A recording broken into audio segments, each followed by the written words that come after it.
of one of the most exciting finals on record.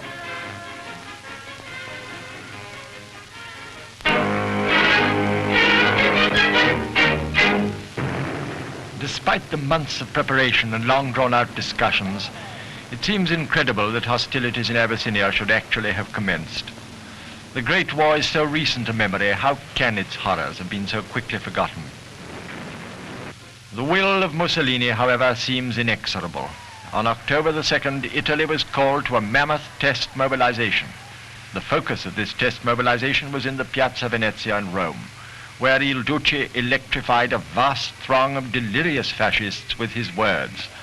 To our soldiers in East Africa who are about to start fighting, he sends a message.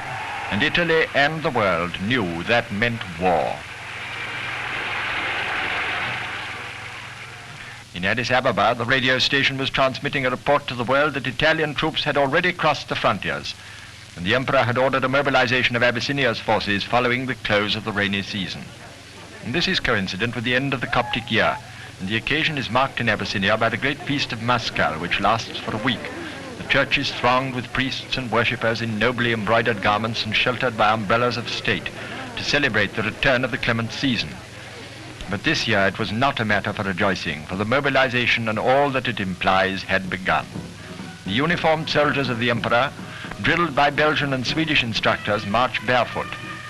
Barefoot not because Haile Selassie can't afford boots, but because that's the way they've learned to go since childhood. These are the Emperor's own bodyguard and will stay with him wherever he moves.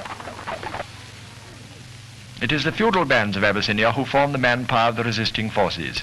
These warriors in their jodhpurs and capes, known as shamas, pass down by thousands to the invaded areas, and Addis Ababa station is a mass of fighting men packing into the cattle trucks on their way to the front.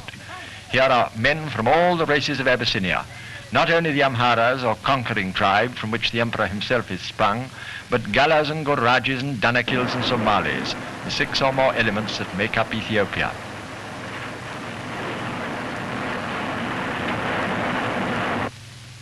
And so the war starts, without a declaration of war, and the Italians invade from 3 directions, as the arrows on the map indicate.